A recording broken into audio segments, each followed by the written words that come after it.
Hello दोस्तों, स्वागत है हमारे YouTube चैनल में। तो चलिए वीडियो को शुरू करते हैं। आज हम आपके लिए लेकर आए हैं फिर से परसेंटेज का PYQ यानी प्रीवियस ईयर का क्वेश्चन। तो चलिए वीडियो को शुरू करते हैं और लेते हैं सबसे पहले पहला क्वेश्चन और इसको बनाते हैं। सबसे पहले पहले क्वेश्चन को पढ़ते हैं। पहला क्वेश्चन क्या है, एक कक्षा में किसी दिन 5% छात्र अनुपस्थित थे, यानी 100% छात्रों में से 5% छात्र अनुपस्थित थे। यदि उपस्थित छात्रों की संख्या 38 है, यानी 5% अनुपस्थित थे तो उपस्थित छात्रों की संख्या 95% हो जाएगी। तो क्या कहा गया है, संख्या 38 है, लेकिन 95 का जो वैल्यू दिया हुआ है वो हमारे पास 38 दिया हुआ है। तो उस दिन कक्षा में छात्रों कुल संख्या, यानी छात्रों संख्या 100 है, तो उसे हम कैलकुलेट कर निकालेंगे। 38 95 गुना 100 छात्रों की संख्या निकालने के लिए 100%। 19 दूना 38, 19 पचे 95, 20 पचे 100, यानी छात्रों की कुल संख्या उस दिन 40 थी। कितनी थी? 40 थी। उस दिन कक्षा में छात्रों की कुल संख्या कितनी थी? 40 थी। ऑप्शन नंबर ए हमारा सही उत्तर हो जाएगा। उपस्थित छात्रों की संख्या, यानी जो छात्र प्रेजेंट थे उनकी संख्या 40 आ गई। अगला क्वेश्चन, राम को एक परीक्षा में 40% अंक प्राप्त हुए। राम को एक परीक्षा में 40% अंक प्राप्त हुए और वह क्या हुआ, 20 अंक से अनुत्तीर्ण हो गया। वो 20 अंक से फेल हो गया। 20 अंक से फेल हो गया। आदित्य को 45% अंक मिले। आदित्य को 45, ये है राम और ये है आदित्य, को 45% अंक मिले। इसको कितना अंक मिले? 45% अंक मिले। और क्या हुआ, जो उनका प्राप्तांक उत्तीर्ण होने के लिए अंक था उससे 30 अधिक है, उससे 30 अंक अधिक है। 30 अंक अधिक है, 30 अंक अधिक है। ये हो गया। उत्तीर्ण होने के लिए कितने प्रतिशत अंक की आवश्यकता है? तो यहाँ पे क्या करना है, यहाँ पे अंतर क्या आ रहा है? यहाँ पे अंतर है 5%। यहाँ पे अंतर है 5% का, लेकिन यहाँ पे जो अंतर है 50 का अंतर है। 20 माइनस का और 30 प्लस का, यानी दोनों का अंतर जो है अगर -1 से लेकर -1 तक हम करें तो यहाँ पे अंतर क्या आ जाएगा? 3 आ जाएगा, कि -1 0 1। इसका तीनों का क्या अंतर आएगा? 3 का अंतर आएगा। यानी जो हमारा है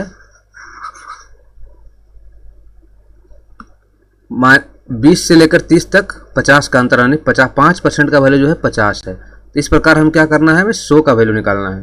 तो 100 का वैल्यू निकालने के लिए क्या करेंगे, 50 बटा 5 गुना 100।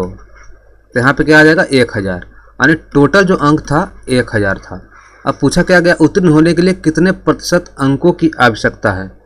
1000 में का 40%, कितना अंक? 1000 का 40% कितना हो जाएगा? 1000 का 40% हमारे पास 400 आ जाएगा। परंतु यहाँ पे क्या हुआ, 20 अंक से फेल कर गया। अगर इसको 20 अंक और आ जाते तो ये 420 अंक में ये पास हो जाता, जो कि इतना अंक से 1000 में 420 अंक लाना है। तो हमसे क्या पूछा गया? हमसे पूछा गया उत्तीर्ण होने के लिए कितने प्रतिशत अंक चाहिए। उत्तीर्ण होने के लिए हमारे पास 420 अंक चाहिए, लेकिन प्रतिशत में मांगा गया है 420 अंक चाहिए। कितने में? 1000 में। अब परसेंटेज के लिए 100 से गुना कर देंगे, 3 अंक कट जाएगा था, यानी हमारा पास जो है 42% अंक चाहिए हमें परीक्षा में पास होने के लिए। ऑप्शन नंबर बी हमारा दिया हुआ है। एक परीक्षा में प्रंजय ने 272 अंक प्राप्त किए, जो 64% अंक के बराबर था। एक काफ़ी सिंपल सा क्वेश्चन है। 64% के बराबर कितना दिया हुआ है? 272। कितने अंक की पूछा गया है? तो 100 का मान पूछा गया है। 272 बता 64 गुना 100, इसे निकाल देंगे। 8 से निकालेंगे, 18 64 25, और यहाँ पे क्या 4 से करते हैं, 16 चौका 64, यहाँ पे आ जाएगा 25। यहाँ करते हैं 16 से, 16 एक बार में, 16 से काटेंगे एक बार में, और 16 17 बार में। तो 17 गुना 25 करेंगे, कितना अंक हो जाएगा? 17 गुना 25, 17 पचे 85 के 5 बाकी 8, 17 दूना 34 60 42। 425 अंकों की ये परीक्षा थी। 425 अंकों की परीक्षा थी। ऑप्शन नंबर ए हमारा सही उत्तर हो जाएगा। अगला क्वेश्चन, निम्नलिखित तालिका में परीक्षा में भाग लेने वाले छात्रों का परिणाम दर्शाता है। उत्तीर्ण छात्रों का प्रतिशत कितना है? उत्तीर्ण छात्र हमारे पास 150 हैं, अनुत्तीर्ण छात्र 100 हैं। टोटल छात्र कितने हो गए? 250। टोटल छात्र कितने हो गए? 250। हमसे पूछा गया उत्तीर्ण, यानी 150 छात्रों का परसेंटेज पूछा गया। 150 छात्र परीक्षा में पास हुए, कितने में? 250 में। तो परसेंटेज निकालने के लिए 100 से गुना कर देंगे। एक लाइन का क्वेश्चन है, 25 चौके 100,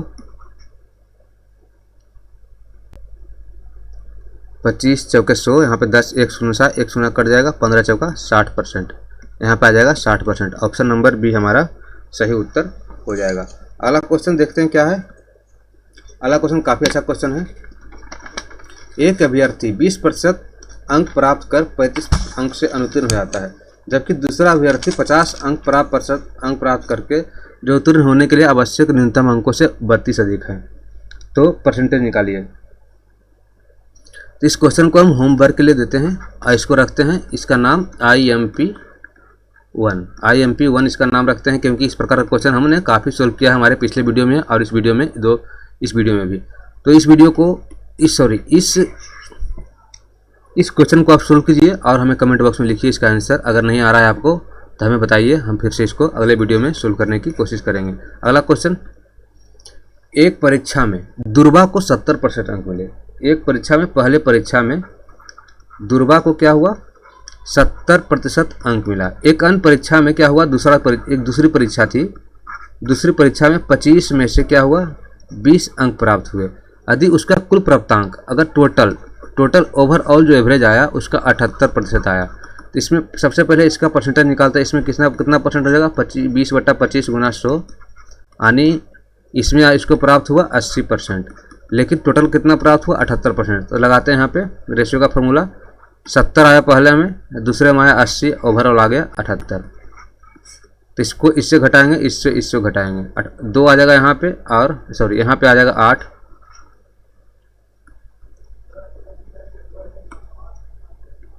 यहाँ पे आ जाएगा 8, यहाँ पे आ जाएगा 2। अब पूछा क्या गया, तो पहली परीक्षा में अधिकतम अंक क्या थे, पहला परीक्षा में अधिकतम अंक क्या थे, तो पहला परीक्षा में अधिकतम अंक क्या हो जाएगा, 2 का वैल्यू जो दिया हुआ है 25 दिया हुआ है, क्योंकि दूसरा परीक्षा में हमारे पास अनुपातिक राशि 2 आया है, तो 2 का वैल्यू 25 दिया हुआ है, तो 8 का वैल्यू निकालना है। तो 25/2 गुना 25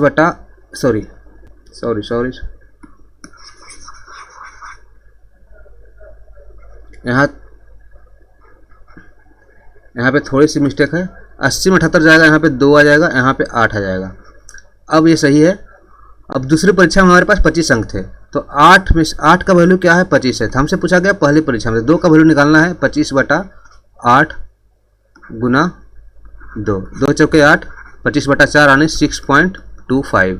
ऑप्शन नंबर बी में हमारा सही आंसर दिया हुआ है। अगला क्वेश्चन,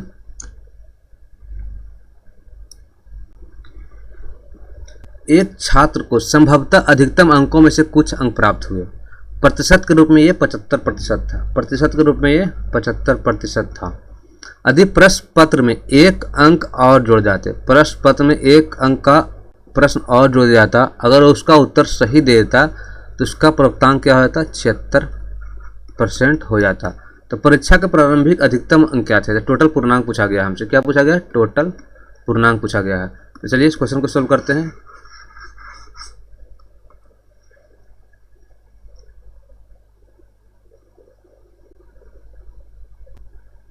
मान लेते हैं टोटल मार्क कितना है, टोटल मार्क्स जो है x है।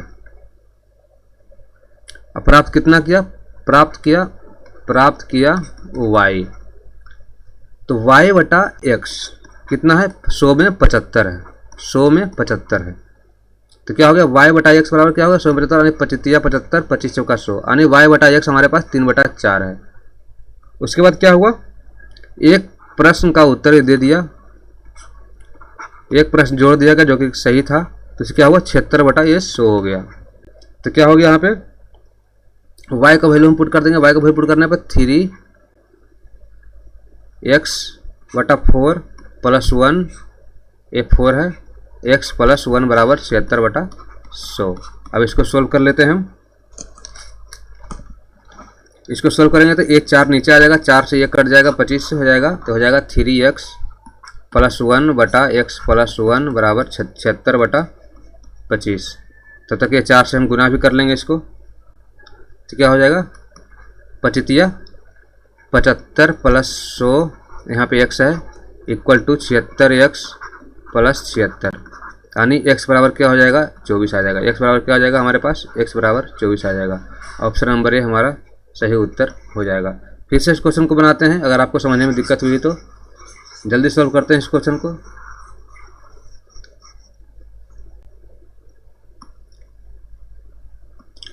अधिकतम परसेंटेज क्या है, 75% आए। टोटल पूर्णांक मानते हैं हम यहाँ पे, टोटल पूर्णांक x है जो प्राप्त किया गया पूर्णांक हम मानते हैं y, तो x बटा वाई यानी जो हमारे पास आया x बटा वाई।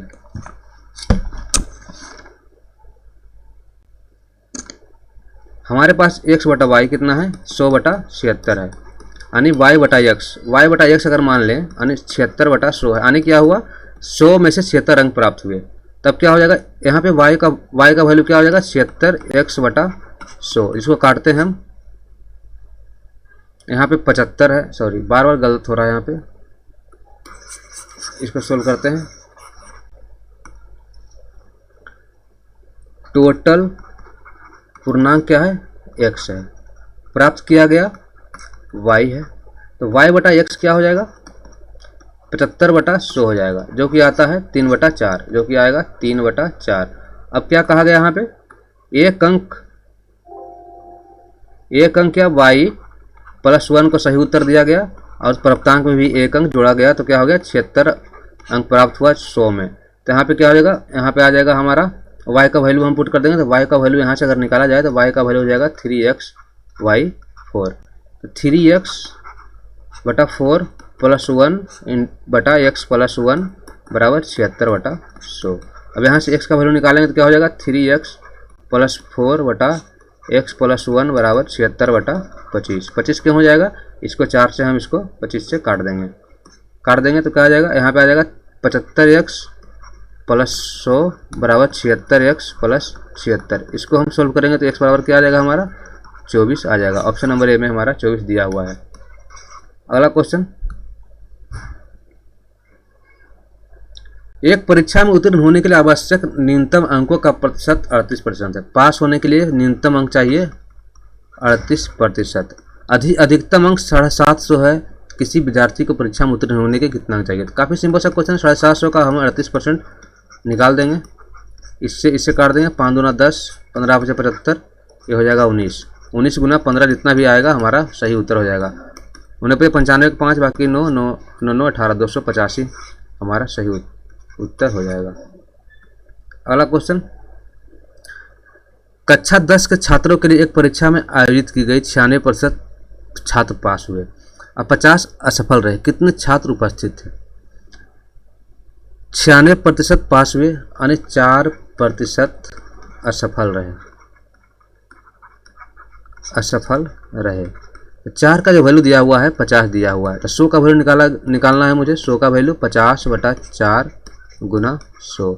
इसको काटेंगे 25 से, 25 गुना 50 करेंगे तो 150, 25 गुना 100, 25 गुना 50 करेंगे तो 1250 हमारा सही उत्तर हो जाएगा। ऑप्शन नंबर डी हमारा सही उत्तर हो जाएगा।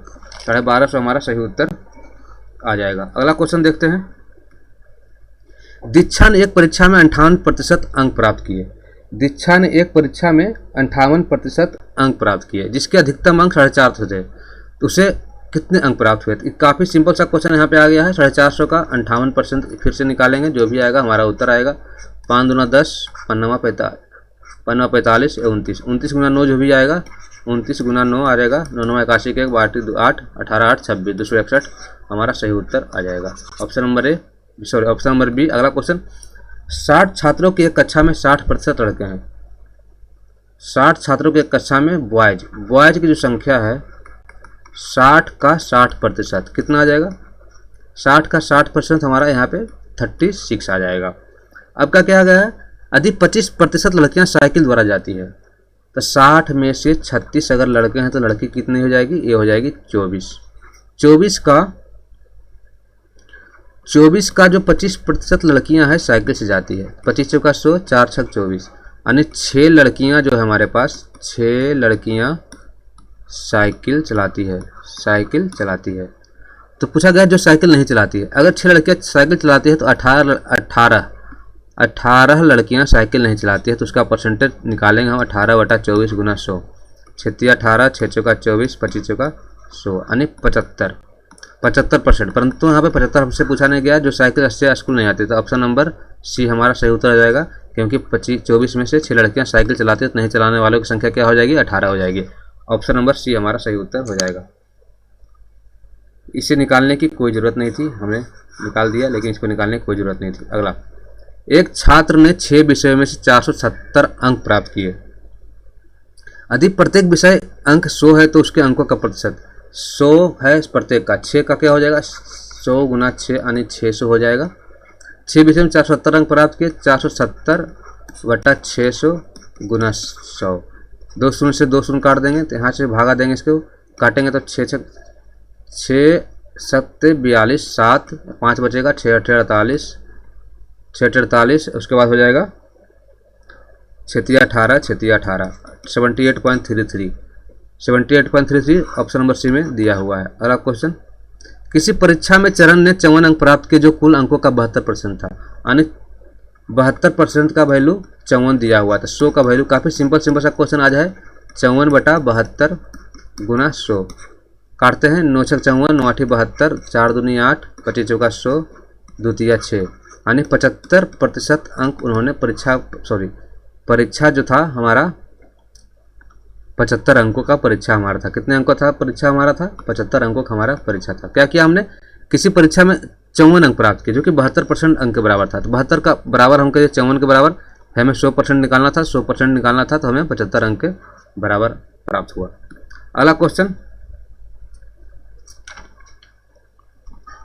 रामू ने अपनी आय का 72% व्यय करता है। रामू अपनी आय, काफी अच्छा क्वेश्चन है। रामू अपनी आय का 72% व्यय करता है, उसकी आय में 12% की वृद्धि होती है और वह अपने व्यय में 5% की वृद्धि करता है। यदि रामू पहले y की बचत करता है और वेतन वृद्धि के बाद वह x की बचत करता है। यदि रामू पहले y की बचत करता है और वेतन वृद्धि के बाद x की बचत करता है तो x माइनस वाई गुना 100% का मान निकाल के, यानी हमसे पूछा गया कि एक्स वाई मान के ही आपको बनाना पड़ेगा। तो इस क्वेश्चन में क्या करेंगे, सबसे पहले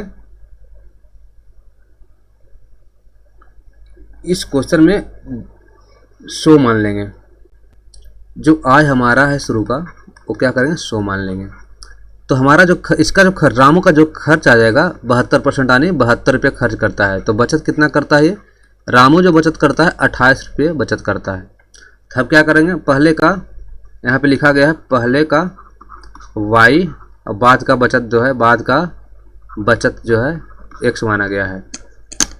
तो यहाँ पे क्या हो जाएगा, आगे क्या है, वो अपने व्यय में यानी 28 का अपने व्यय उसका कितना है, व्यय है 72।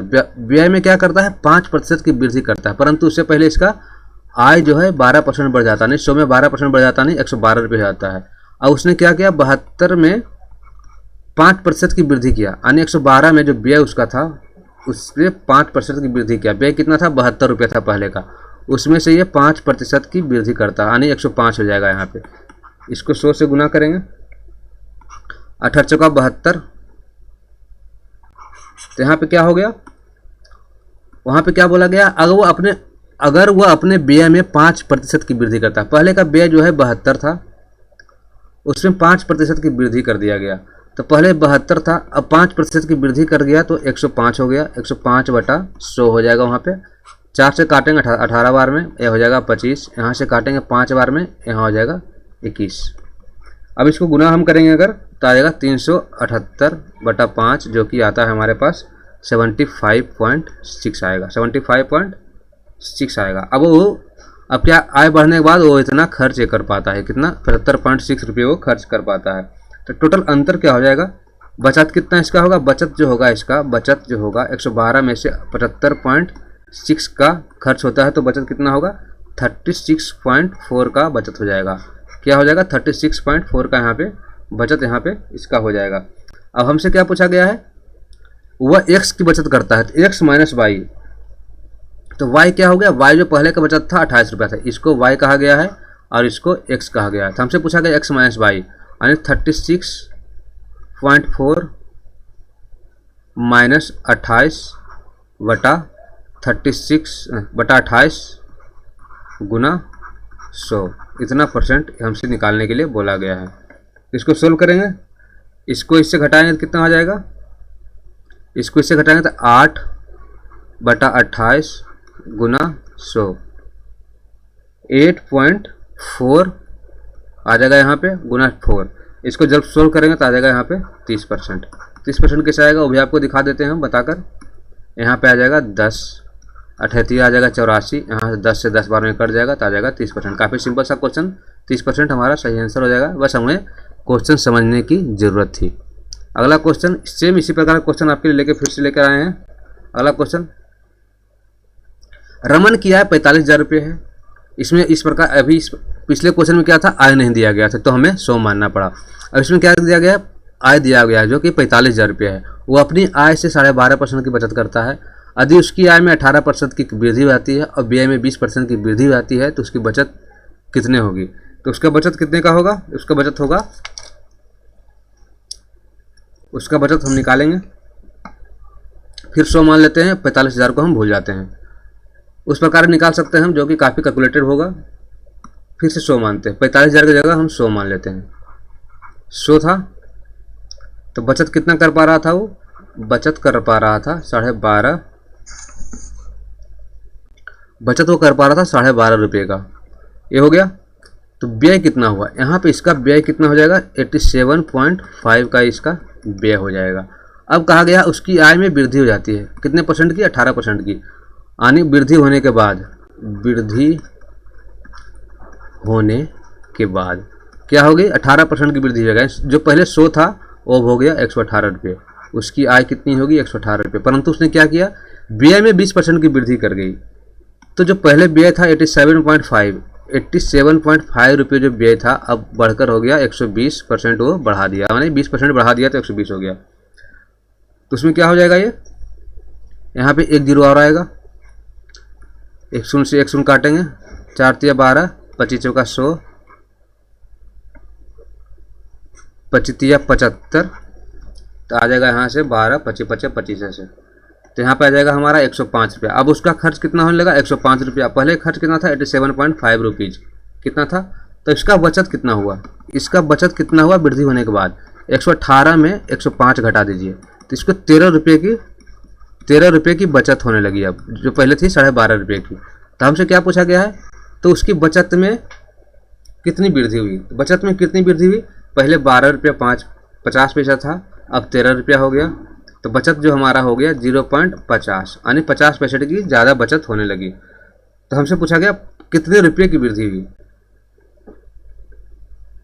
तो जब हमने 100 माना,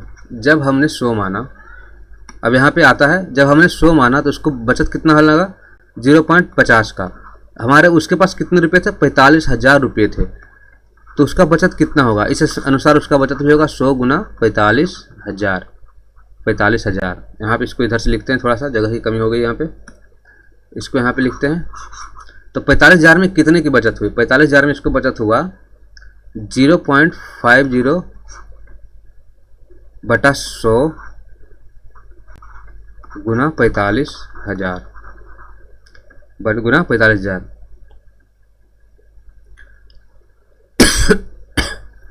तो यहाँ पे 1 शून्य लाएंगे, इसको काटेंगे तो 1 2 3, 1 2 और 3, तो 45 गुना 50 कितना होता है, 45 गुना 5 कितना हो जाएगा, 25 25 के 5 बाकी 2, 225 का इसको यहाँ पे फायदा हुआ। कितने का, 225 रुपये का इसको बचत में वृद्धि होने लगी। ऑप्शन नंबर सी इसका सही आंसर हो जाएगा।